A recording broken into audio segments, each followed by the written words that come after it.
Ce matin, nous recevoir, nous recevoir frère Loussaka avec Loussaka avec un bon chaleur. Un bon chaleur. Vous faites ça parce que c'est là.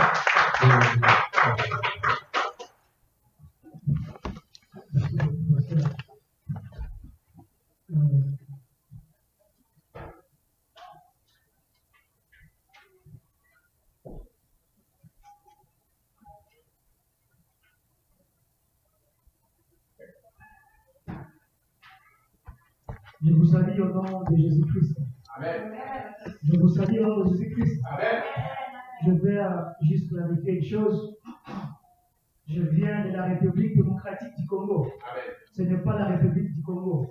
Parce qu'en Afrique, nous avons des Congos, la RD Congo qui est la mienne, et le Congo qui est notre voisin, le Congo Brazzaville.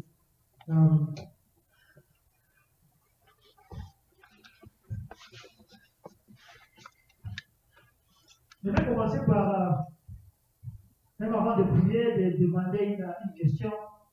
Combien de gens parmi nous ont été disciplinés? Parce que combien de gens ont été disciplinés avec leurs parents? Ou bien à l'école, bien. How many people were disciplined with their parents? Everyone, nous tous. Moi, mon père m'a beaucoup frappé. Quand j'étais un enfant petit, j'étais un enfant très dur. Mon père m'a beaucoup frappé. Et il me disciplinait. C'est qu'il disait, je vais te discipliner aujourd'hui. Tu vas manger, mais ce soir, je vais te discipliner. Et à l'école, on me discipline. Quand tu n'as pas eu de bons résultats, quand tu as fait de mauvaises choses à l'école, on te discipline. C'est-à-dire, on te suspend, n'est-ce pas? On te suspend, tu ne vas pas étudier le semestre prochain, tu ne vas pas faire ça, on te discipline. Mais aujourd'hui, nous allons parler du besoin de l'autodiscipline spirituelle. Ce n'est pas la discipline que nous avons à l'école ou bien chez nos parents, parce que quand on pense de la discipline, on pense être frappé, être excommunié de l'église. Souvent, nos pasteurs en Afrique, quand ils font des mal aux disciplines, on t'excommunie. Tu pars en dehors de l'église. Mais aujourd'hui, on va parler de l'autodiscipline spirituelle. Et ce n'est pas la discipline là de frapper. Notre définition de discipline sera la capacité d'être adapté à être une bonne personne. Donc, la discipline, c'est la capacité d'adapter votre corps, votre âme à être une bonne personne pour enfin arriver à un but. Et je veux que vous puissiez être concentrés et écouter ce que Dieu va vous parler de la discipline, parce que je pense que vous allez apprendre de nouvelles choses aujourd'hui. Et même, on peut faire une conférence de 3 jours pour ça, mais je vais essayer d'être prêt. Pour cela, je vais vous demander de vous lever pour que nous lisons la Bible. Et notre message vient du 1 Corinthiens 9, 24. 1 Corinthiens 9, 24. La Bible nous dit, 1 Corinthiens 9, 24. Vous savez sûrement que les coureurs dans les stades courent tous, mais qu'une seule remporte le prix. Courez donc de manière à remporter le prix. C'est 5. Tous les athlètes à l'entraînement s'imposent à une discipline sévère. Tous les athlètes à l'entraînement s'imposent à une discipline sévère. Ils le font pour gagner une couronne qui se fane vite. Mais nous le faisons pour gagner une couronne qui ne se fanera jamais. Amen. C'est pourquoi je cours les yeux fixés sur le but. Je cours les yeux fixés sur le but. C'est pourquoi je suis semblable à un boxeur qui ne frappe pas par hasard. Un boxeur qui frappe avec un but. Je traite durement mon corps et je le maîtrise sévèrement afin de ne pas être moi-même disqualifié après avoir prêché aux autres. Amen. Éternel Tout-Puissant, nous te disons merci de cette belle journée que vous nous avez donnée. Il y a de la neige, mais Seigneur, tu nous permets d'être ici ce matin pour écouter ta parole. Parle avec nous et fais en sorte que tout ce que nous allons parler ici soit pour ta gloire. Visite-nous, Seigneur, et soyez présents ici. Parce que sans toi, on ne peut rien faire. Et ta présence nous suffit dans nos vies. Ta présence nous suffit dans nos familles et dans nos ministères, Seigneur. Nous prions ceci au nom du Père, du Fils et du Saint-Esprit. Amen. Pour ce soir. Amen. Nous venons de lire 1 Corinthiens 9. Ça nous rappelle de l'histoire des athlètes. Les athlètes sont les sportifs. Même la Bible a parlé d'un boxeur. Un boxeur, c'est celui qui fait de la boxe. Moi, j'aime jouer au foot. Et j'aime regarder le foot. Et quand je vois un match, c'est que je vois d'abord le courage qu'un athlète ou bien un joueur a fait. Le joueur s'est discipliné, c'est-à-dire il s'est entraîné, c'est ce que la Bible nous dit. Il s'entraîne sévèrement, il s'est discipliné pour avoir une couronne. Mais la Bible nous dit une couronne qui s'est fend, donc une couronne qui est là seulement pour une journée, vous célébrez, c'est fini. Mais nous sommes dans une vie où nous sommes dans une course, étant comme des chrétiens, étant comme des hommes de Dieu. Nous sommes dans une course. Et notre course, la Bible nous dit clairement dans le chapitre 25, mais nous le faisons pour gagner une couronne qui ne s'épanouira jamais, une couronne qui ne s'éteindra jamais, une couronne éternelle. Je ne sais pas ce que vous dites, une couronne éternelle. Combien de gens veulent aller aussi aujourd'hui? Combien de gens veulent aller voir Dieu? Personne? Ok. Bon. Nous voulons tous vivre ici, hein? Donc nous voulons aller voir Dieu un jour. N'est-ce pas? Mais pour aller voir Dieu, nous devons être disciplinés. Ce n'est pas être frappé, mais discipliner notre corps et notre âme afin de vivre une vie heureuse pour voir l'Éternel. Parce que c'est une couronne qui ne se perdra jamais. Mais nous devons être disciplinés, être entraînés. Entraîner notre cœur, notre âme et notre corps de rester physiquement forts. Quand j'étais à l'université, j'avais un ami à moi. J'aime donner l'exemple parce que c'est que je vis et Dieu va utiliser ça. Nous tous, on a commencé à aller dans le gym. Vous savez, le gym, c'est. Je voulais être musclé, je voulais avoir des muscles, je voulais avoir de la poitrine, des muscles. Et quand je vous montre la photo de mon ami aujourd'hui, il est musclé. Il est vraiment beau. Je ne peux pas même l'affronter. Mais vous me voyez, moi, je ne suis pas musclé. Pourquoi? Parce que je ne me suis pas discipliné. Lui, il se réveille chaque jour à 6 heures pour aller au gym. Moi, je disais, j'ai encore sommeil 20 ans. J'ai encore sommeil 20 ans. Mais la Bible nous dit, nous devons avoir un but. Mon ami avait un but d'être musclé. Il se réveillait très tôt le matin pour aller à l'exercice. Il se faisait tout. Mais moi, je disais, je ne devrais pas parce que je ne me disciplinais pas. Mais aujourd'hui, quand tu me vois, je ne suis pas de la même grandeur que lui. Mais on a commencé ensemble. Il était mince que moi. Mais aujourd'hui, il est trop gros parce qu'il s'est discipliné. Et aujourd'hui, nous allons parler de 3 méthodes de discipline spirituelle. Il y en a 3 méthodes de discipline spirituelle. Il y en a la discipline intérieure, la discipline extérieure et la discipline ministérielle ou corporelle. Donc, pour un peu avoir la couronne, on doit s'entraîner, on doit sévèrement être abattu à être discipliné intérieurement, extérieurement et ministériellement. Et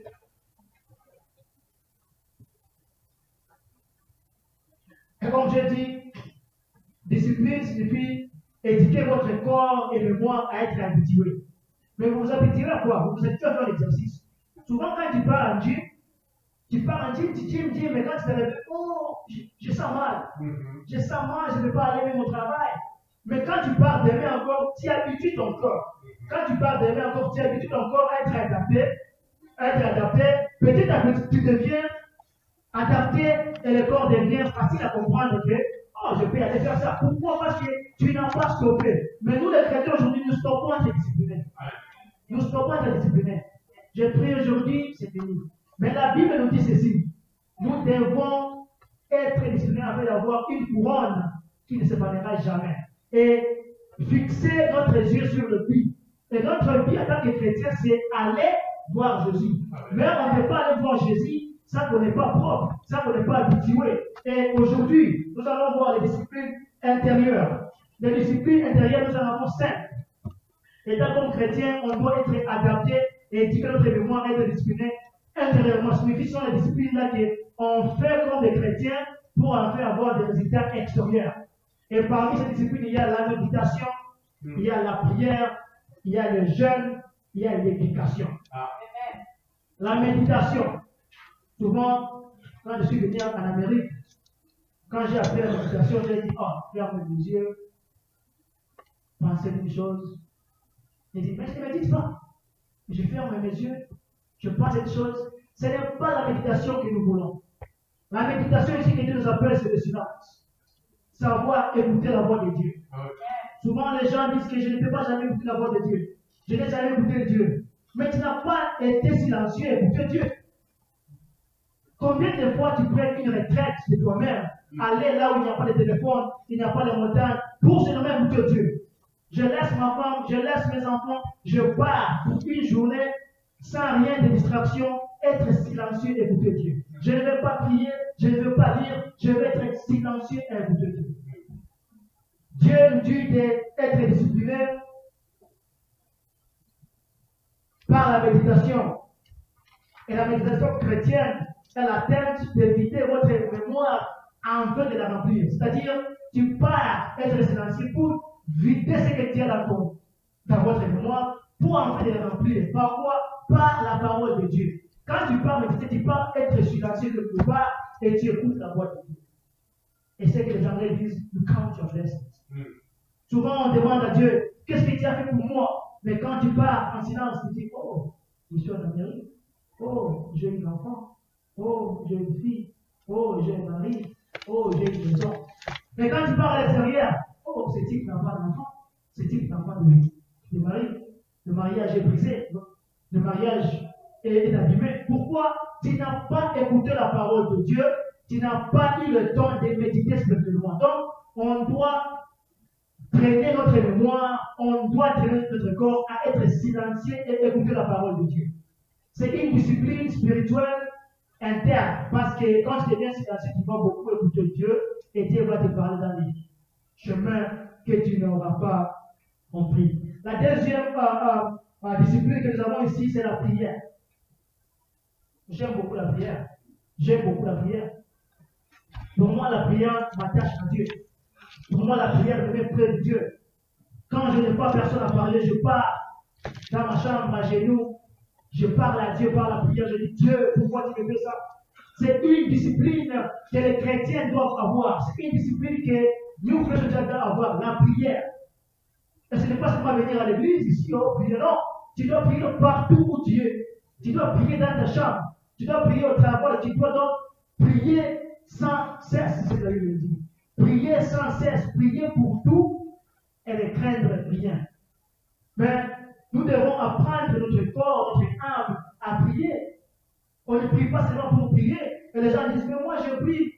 Mais Dieu ne m'a pas jamais répondu. Mais moi je prie. Dieu ne m'a pas jamais donné ce que je prie. Mais tu pries pour louer qui? Souvent les gens prient pour qu'ils soient glorifiés. Oh Seigneur, je vais avoir une voiture, Seigneur. Parce que Jean a une voiture, Jean a une voiture, je ne veux pas une voiture, Seigneur. Je vais avoir aussi une voiture pour être complet. Dieu ne peut jamais répondre à une telle prière. Oh Seigneur, Jean ou bien Marie a des belles enfants, Jean a des belles enfants, donne-moi des enfants. Dieu ne veut pas te répondre parce que tu ne sais pas prier. Et dans Timothée, il dit, priez avec objectif, avec certitude. Vous devez prier pour rendre gloire à Dieu, pas pour rendre gloire à toi-même. Souvent les chrétiens prient pour que la gloire leur revienne. Dieu nous dit, prions pour que la gloire revienne à Dieu. Quand tu pries, Seigneur, je vais avoir un enfant pour amener l'enfant à l'église, pour que l'enfant soit une bénédiction pour les autres qui n'ont pas d'enfant. Dieu va répondre à ça parce que tu amènes la prière devant lui. Et tu dis, Dieu, c'est pour te glorifier toi, ce n'est pas pour glorifier moi. Quand je prie, j'ai appris ça. Quand je suis venu ici, je pensais des moments difficiles. Et souvent, je me demandais, Seigneur, pourquoi j'ai fait ça? Mais j'ai appris, mais Dieu m'a dit que tu ne pries pas pour moi, tu pries pour toi-même. Tu pries pour que Dieu, ça, tu veux ça. Mais tu ne pries pas pour que Dieu soit glorifié.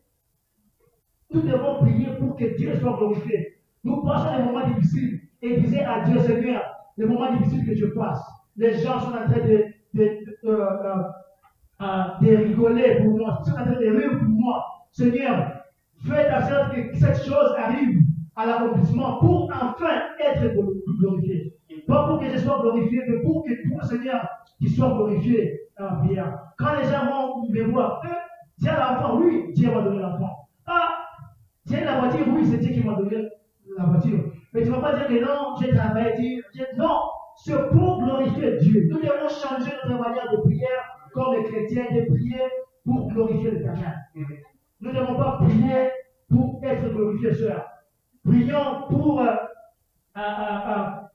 glorifier l'Éternel. La prière change. La prière change. Pour moi, je considère que la prière, c'est le centre là où Dieu nous transforme. C'est le centre là où Dieu nous utilise pour nous transformer. Quand les choses ne marchent pas bien dans votre foyer, quand vous priez, vous invitez Dieu à être le centre. Dieu va dire que Dieu, je suis fatigué ici, mais c'est Dieu pour te louer. Venez être au centre de ma situation. Venez être le centre de la difficulté que je passe. Venez, Seigneur, être au centre. Donc la prière, c'est c'est comme, je dirais, une église, mais là où Dieu est au centre. Donc, si vous n'avez pas la prière dans votre maison, si vous n'avez pas la prière pour ta vie, si vous n'avez pas la prière pour ta vision, Dieu n'est pas là dans le centre. Donc, nous devons discipliner nos cœurs, nos mémoires, à prier et à inviter Dieu à être le centre. C'est-à-dire, dans la prière, nous devons commencer à penser d'abord ce que Dieu désire de nous. Nous devons penser ce que Dieu désire de nous, pas ce que nous désirons. Souvent on passe, je vais faire ça, je vais me marier, je vais avoir un enfant, je vais avoir... Non, enlevez vos désirs. D'abord, amenez les désirs de Dieu. Dieu, donne-moi ce que toi tu veux de moi. Donne-moi ce que toi tu veux de moi. Dieu, donne-moi la femme que tu me veux. Dieu, donne-moi l'homme que tu me veux. Dieu, fais que l'enfant que tu m'as donné soit l'enfant que tu veux. Pas dire à Dieu, Dieu, je veux que mon enfant soit tel. Il faut d'abord chercher à savoir ce que Dieu désire de nous. Et ça revient à la méditation. Comment tu vas savoir ça? Par la méditation. Tu as entraîné ton corps à être médité, silencieux, tu as médité, tu as compris la voix de Dieu. Maintenant, tu pries pour que Dieu accomplisse ce qu'il t'a parlé. Autre discipline spirituelle, c'est jeûner. Jeûner, c'est une discipline spirituelle qui signifie s'abstenir à la nourriture. Il y a des jeûnes partiels, il y a des jeûnes secs qui disent sans boire, sans manger. Et nous pouvons voir dans la Bible, à Ezra, Esther, tous ont jeûné. Ils ont fait des jeûnes partiels, des jeûnes secs. Et on ne gêne pas pour le fait de jeûner. Église, écoutez-moi bien. On ne gêne pas pour le fait de jeûner. On gêne quand il y a quelque chose que tu veux faire, que tu veux accomplir. On gêne quand il y a un objectif. On gêne quand une situation te dépasse. Tu dis, Dieu, ça me dépasse.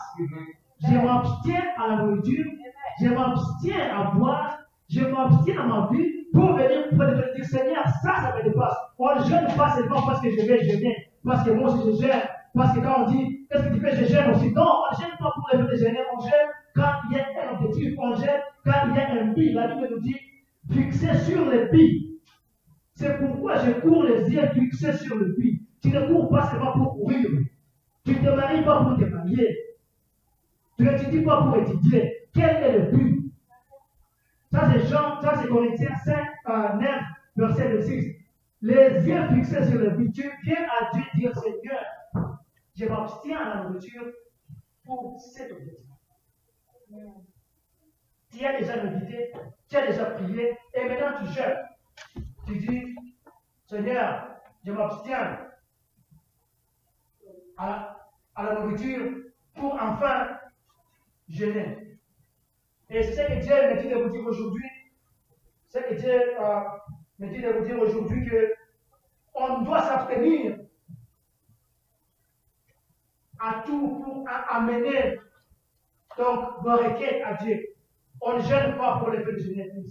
On doit entraîner, on doit discipliner notre corps, on doit être adapté à gêner. On doit être adapté à gêner parce que gêner nous amène près de Dieu. Parce que gêner nous amène près de l'Éternel.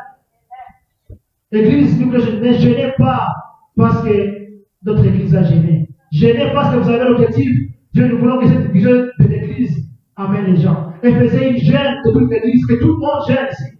Ça peut être de 6h à 18h, ça peut être gêne 5, mais gêner avec l'objectif. Une autre chose, discipline spirituelle, c'est l'éducation. L'éducation. L'éducation. Il y a des gens qui disent, moi je n'aime pas l'éducation, moi je n'aime pas l'école, moi je n'aime pas ça. L'éducation, ce n'est pas aller à l'école avoir des points. L'éducation, ce n'est pas aller à l'école avoir des grades. L'éducation, ce n'est pas avoir. L'éducation, c'est savoir la vérité. Et la Bible nous dit, tu sauras la vérité et la vérité te rendra libre. Amen. La Bible nous dit, tu sauras la vérité et la vérité te rendra libre. Mais comment tu vas savoir la vérité? Par l'éducation. Par lire la Bible. Quand tu lis la Bible, tu connais la vérité et tu vas être comme un chrétien. Quand tu pars à l'école pour étudier comment on mange, bien, on ne dit pas pour manger, mais disons, comment est-ce qu'on organise soit le caméra. C'est étudié pour savoir la vérité de ça. Parce que quand tu n'étudies pas, tu ne sauras pas la vérité. Donc, nous devons être comme chrétiens, changer la mentalité de l'éducation. Nous devons être éduqués pour savoir la vérité. Et l'éducation comprend quatre processus. L'éducation, je vais vous donner seulement des types. L'exercice, c'est d'abord la répétition. Quand tu étudies, tu dois savoir à répéter ce que tu as étudié. Quand tu étudies, tu dois savoir tu dois être concentré, la concentration. Quand tu te concentres à une chose, tu étudies. Tu vois que je me concentre à ça et j'apprends ça. Mais quand tu es distrait avec le téléphone, tu es avec quoi, ma femme, et tu dis, oh non, tu n'étudies pas. Donc, étudier pour savoir la vérité par la répétition de ce que tu as étudié, par la concentration, par la réflexion. Quand nous étudions, on doit faire la réflexion. Qu'est-ce que j'ai étudié? Qu'est-ce que ça peut m'aider dans ma vie? Donc, tu réfléchis de ce que tu as étudié. Et aussi, par l'humilité. On étudie pour être humble. On étudie pour être humble. Parce que quand on étudie pas, tu ne connais pas. Quand tu n'étudies pas comment gérer les personnes, tu ne sauras pas comment les gérer. On étudie pour être humble. Souvent, je m'étonne quand on voit des gens avec des PhD, des masters, des degrees, qui ne sont pas humbles. Ils ne sont pas partis faire une éducation.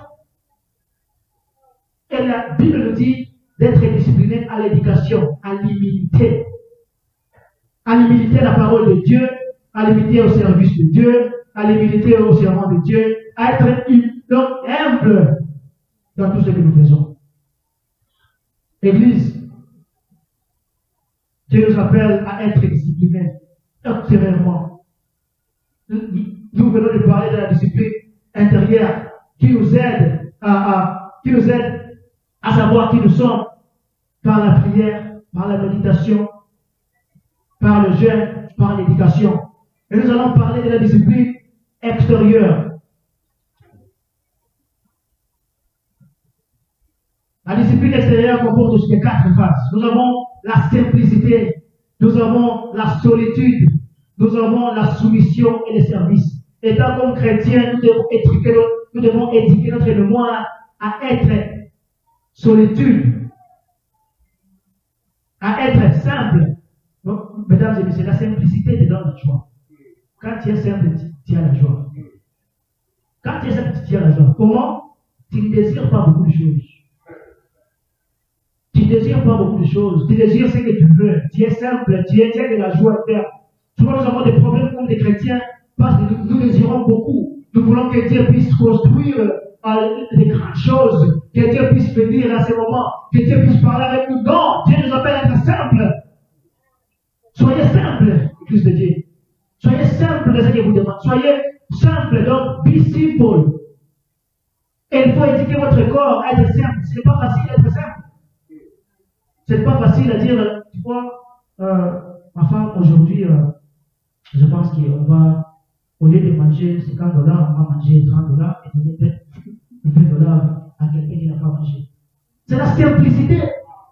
Mais ça demande l'entraînement comme un joueur qui part chaque jour s'entraîner pour qu'il parte jouer un match et le match soit pour gagner une couronne, soit pour gagner un trophée, soit pour gagner quelque chose. Et Dieu veut vous dire ce soir, soyez simple. Mesdames et messieurs, soyez simples. Ne désirez pas ce que vous ne pouvez pas avoir. Dieu nous donne ce qu'il connaît que nous pouvons vouloir. Dieu nous donne ce qu'il connaît que we can handle this. Dieu ne veut pas donner ce que tu ne peux pas garder. Donc, soyez simples, l'Église de Dieu. Une autre chose, c'est la solitude. Souvent, les psychologues vont dire que la solitude n'est pas bonne. Ce n'est pas bon d'être seul, ce n'est pas bon d'être seul. Donc, il faut être discipliné, être seul quelquefois pour enfin écouter la voix de Dieu qui nous ramène à la méditation. Quand tu es seul, tu n'as pas de distraction. Et quand tu es seul, tu laisses tout pour se mettre seul avec la présence de Dieu. Être seul à écouter la voix de Dieu. Être seul à écouter ce que Dieu va te dire. Il faut apprendre à entraîner votre mémoire, à entraîner votre corps, à être seul des fois pour voir là où Dieu veut vous amener. Souvent, on se demande, qu'est-ce que tu verras dans 5 ans? Je ne sais pas. Qu'est-ce que tu vas faire demain? Je ne sais pas. Tu seras organisé? Je ne sais pas. Mais est-ce que tu as pris le temps à être seul et discerner et à méditer et prier pour écouter la voix de Dieu? Souvent, la voix que nous voulons n'est pas la voix de Dieu. Souvent, Dieu nous dit de faire ça, mais ce n'est pas le cas. Mais comment sauras-tu que c'est que Dieu est de toi? En étant seul, tu connais, well, ça n'a pas marché. J'ai essayé, ça n'a pas marché. Peut-être que ce n'est pas la voix de Dieu. Peut-être que ce n'est pas le chemin de Dieu. Quand vous êtes seul, vous écoutez la parole de Dieu et vous discernez votre vie. Vous voyez de là où vous étiez et là où vous voulez aller. Où est-ce que je suis? Est-ce que je suis la voix de Dieu? Mes chers, la voix de Dieu est difficile. Ce n'est pas facile. Les disciplines. Dans le livre de Hébreux, Hébreux 12, 6, ça nous dit les résultats des disciplines, c'est short-term pain and long-term gain. Ça signifie les résultats des disciplines dans l'hébreu. Il y a des peines courtes, donc il y a une peine de durée courte, mais des gains de longue durée. Quand moi j'ai stoppé à aller dans la discipline de faire le jean, c'est parce que j'avais senti le peine. J'ai dit non, je stoppe. Mais les gains étaient de devenir forts, je ne le suis pas. Mais quand on discipline encore, dans les Bibles, dit, les gains est longue et à long terme, mais les peines sont courtes. Donc, discipliner notre cœur, notre vie à apprendre ce que Dieu veut nous parler. Ce n'est pas facile de discipliner votre corps à être seul. Ce n'est pas facile. Nous voulons avoir de l'argent ici, nous voulons travailler matin et soir. Oh, je n'ai pas le temps. Oh, my shift. Non. Il y a des fois, il faut sacrifier pour être seul, afin d'écouter la voix de Dieu. Sacrifier pour prier, sacrifier pour gêner, pour enfin écouter la voix de Dieu. Mais des fois, nous comme chrétiens, nous ne faisons pas ça. Disciplinons nos cœurs, nos corps et notre âme à être seul, à être simple. Une autre chose, c'est la soumission. La soumission, c'est une discipline spirituelle que beaucoup de gens ne respectent plus. Mais je ne parle pas de la soumission, se trouvant en Éphésiens, oh, la femme doit se soumettre à son mari, oh, le mari est le maître de la maison. Non! La soumission ici, c'est une soumission que Dieu nous appelle à penser aux autres comme nous pensons à nous-mêmes.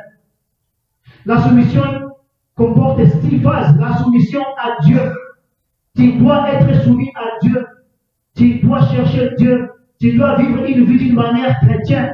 Tu dois être soumise à Dieu, écouter la parole de Dieu, venir à l'église, aller prêcher à l'église, donc faire ce que Dieu désire de vous. Il y a la soumission aux Écritures, aux Écritures. La soumission aux Écritures.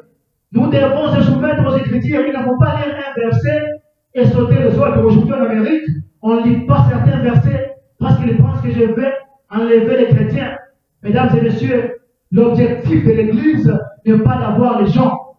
L'objectif de l'Église n'est pas d'avoir 10 000 personnes. L'objectif de l'Église, c'est amener quelqu'un à Dieu.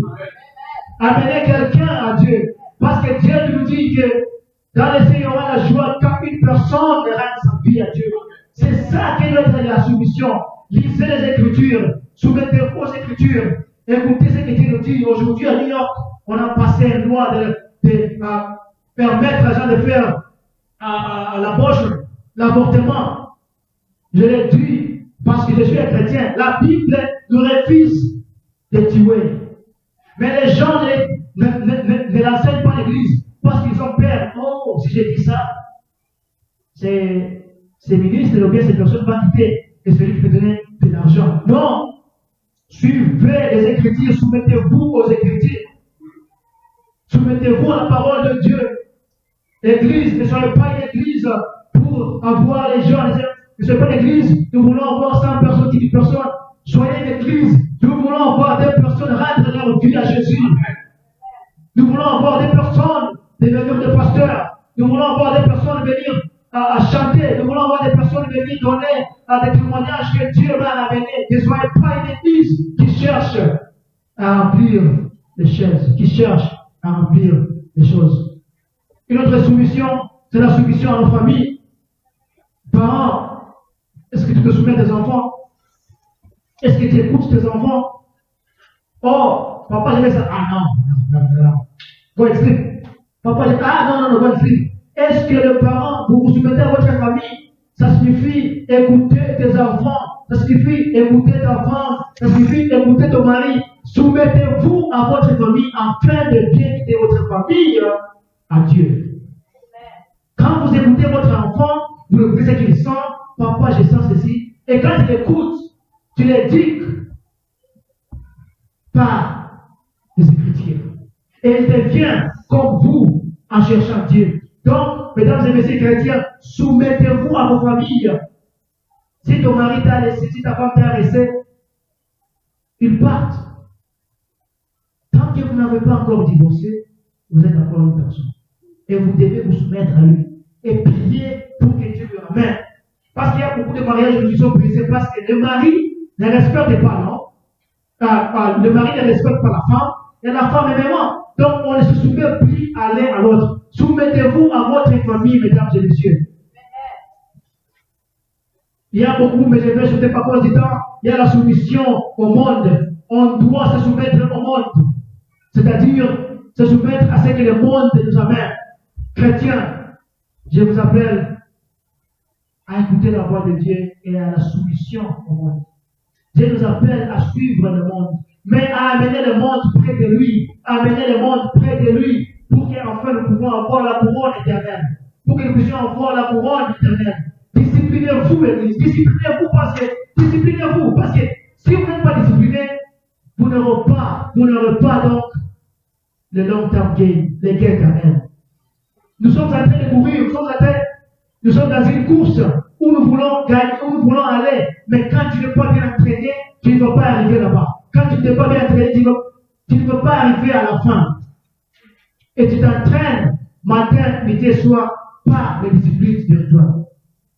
Nous avons aussi, pour terminer si vite, parce que j'ai dit que je peux continuer, même une conférence, parce qu'il y en a beaucoup que je peux parler ici, mais la soumission ministérielle ou bien corporelle, et ça c'est dur. Ça c'est dur. Écoutez-moi, la première soumission ministérielle, c'est la confession. C'est pourquoi moi j'aime les catholiques. Les catholiques, eux, ils partent se confesser. Mais combien de gens ici dans cette église sont partis se confesser chez le pasteur? Dire, pasteur, j'ai fait ça, je prie à Dieu qu'il puisse me garder. Combien de gens se sont lavés aujourd'hui? C'est une question. Combien de gens se sont lavés aujourd'hui? Bien, combien de gens sont partis à douche et se laver? La confession, c'est laver notre corps. La confession, c'est laver notre âme. La confession, c'est laver notre mémoire. Quand nous partons chez un pasteur, il dit, pasteur, je péchais. Pasteur, j'ai commis l'adultère. C'est parce que tu veux laver la peine qui est à toi. Il faut aller confesser vos péchés. Église, soyez une église de la confession. Soyez une église, pas seulement venir ici chanter. Si tu as fait du mal, cherchez le pasteur. Ils sont bénis pour qu'ils puissent savoir exactement comment vous enseigner. Mais quand tu ne te confesses pas, tu viens chanter, tu fais seulement des bruits éternels. Tu peux penser que tu as prié dans ta chambre, oh Dieu, j'ai prié, pardonne-moi. Non, venez confesser vos péchés. Église, soyez une église de la confession. Je répète, soyez une église de la confession. Le pasteur est là pour vous. Il dédie sa vie pour vous. Il fait tout pour vous. Et il est là pour vous. Même à 0 à 30, ça ne marche pas. Appelle, pasteur, je veux enfin que je puisse confesser. Hier, je me suis chargé avec mon mari. Hier, j'ai dit mauvais chose à mon mari. Et je ne me sens pas libre. Pasteur, prie pour moi pour que Dieu me lâche ça. Et je dis, quand il va prier pour vous, ça va sortir. Soyez une église qui va se confesser régulièrement. Lavez-vous chaque jour. Lavez-vous chaque jour. Lavez votre corps, lavez votre âme pour enfin enlever tout par la confession. Amen. Par la confession. Donc, il faut apprendre à laver votre mémoire par la confession. Et les pasteurs sont là. Église. Dans l'Ancien Testament, nous voyons Josué et Joshua aller se confesser et dire, Dieu, je connais que le peuple d'Israël a fait ça. Mais Seigneur, je prie que vous puissiez pardonner. Il a fait ça. Et lui-même, il ne cache pas, il a fait ça. Nous avons adoré un Dieu qui n'est pas votre Dieu. Il faut savoir se confesser exactement ce que tu as fait. Parce que Dieu te voit. Dieu connaît. Mais il ne peut pas venir. Oh, je te pardonne. Tu dois d'abord savoir à parler. Ce n'est pas Dieu, pardonne-moi. Je connais que je suis un pécheur. Énumérez vos péchés un à un. De la même façon que vous énumérez vos bénédictions, énumérez vos péchés un à Dieu pour enfin qu'il te guide de ne pas répéter ça. Parce que l'éducation nous dit répéter. L'éducation nous dit répéter. Quand tu éduques votre mémoire, tu vas savoir comment répéter. Tu dis, Jésus, je fais ça. Je fais ça, j'ai fait ça. Si vous voulez, mon cœur est mal, pardonne-moi. Et les pasteurs sont là pour prier pour vous. Les pasteurs sont là pour vous guider, pour ne pas enfin répéter la même action. Parce que quand tu dis au pasteur, c'est le rôle du pasteur. Le pasteur signifie une personne qui garde des troupeaux. Le pasteur ne signifie pas être pasteur, mais c'est une personne qui garde des troupeaux. C'est-à-dire, il connaît, chef, tu vas dans la mauvaise direction, viens ici. Nous allons partir ici. C'est là où il y a le pasteur. C'est les doigts qui prennent un pasteur. Sur les pasteurs, quand tu as confessé des péchés au pasteur, tu dis, pasteur, j'ai commis l'adultère. Pasteur va prier pour vous et il va marcher avec vous pour ne pas enfin commettre le même erreur. Seigneur, je me suis séparé des mains hier avec mon mari et il m'a frappé. Mais quand tu vas confesser, Seigneur, j'ai frappé ma femme. Le pasteur va marcher avec vous pour frapper ta femme. Mais quand je vais me dire, Seigneur, pasteur, hier je ne sais pas, prier pour moi. Non! Dieu nous appelle à confesser mot par mot pour en faire que le pasteur lutte, pour en faire que le pasteur soit avec vous dans le chemin, dans la course, pour en faire avoir la trône éternelle. Et notre soumission ministérielle, c'est la louange et l'adoration. Il faut savoir comment louer Dieu. Il faut savoir comment adorer Dieu. Ne venez pas seulement ici, oh, ça me... Non! Venez ici en étant propre, après avoir confessé tes péchés, et venez, apprenez à louer Dieu pour en fait que Dieu puisse descendre de vous. Apprenez à être simple, assimilé, et à dire Dieu, nous venons ici pour que seulement toi tu prennes le contrôle, pour que seulement toi tu prennes le chemin, pour que c'est seulement toi qui guides ces endroits. Ne venez pas parce que tu viens à être voir. Chez nous au Congo, souvent les pasteurs ou bien les ils viennent en retard. Parce que je veux qu'ils puissent me voir. Qu'ils puissent voir mon nouvel costume. Qu'ils puissent voir ma chemise. Tu connais que tu es le worship leader, mais tu viens en retard. Tu connais que tu vas chanter la guitare, tu viens en retard. Et c'est pourquoi quand les pasteurs vous disciplinent, ils vous apprennent. Ils ne vous disciplinent pas parce qu'ils ne vous aiment pas, ils vous disciplinent parce qu'ils vous apprennent à être adaptés, à être là à temps, au temps, à être là à faire le travail de Dieu au temps. Il ne vous discipline pas parce qu'il ne vous aime pas, parce qu'il vous aime et il veut vous apprendre. Donc ne venez pas trop en retard pour en faire que je te vois que tu es là. Oh, s'il n'est pas là, il n'y aura pas d'église. S'il n'est pas là, il n'y aura pas d'église. Non, l'église sera là même si tu n'es pas là. Mais le pasteur vous discipline parce qu'il fait qu'il puisse vous apprendre à éduquer votre corps et être longtemps. Quand vous venez louer l'Éternel ici devant, éduquez-vous être ici à temps. Éduquez-vous être ici très tôt que les gens. Être pur comme de la neige après avoir une confession. Et qui entraîne au troisième ministérielle, une troisième discipline ministérielle, c'est la guidance. Quand le pasteur nous discipline, c'est pour qu'il sache guider avec nous. La Bible nous dit ceci en Proverbe, chapitre 3, je pense, verset 30, que les plans échouent parce qu'on n'a pas de guide. Mais réussissent quand on a de guide. Les plans échouent quand on n'a pas de guide. Plans fail without counsels, but they succeed with counsels. Les plans échouent parce qu'on n'a pas de guidance. Et la discipline ministérielle, c'est avoir quelqu'un qui vous guide.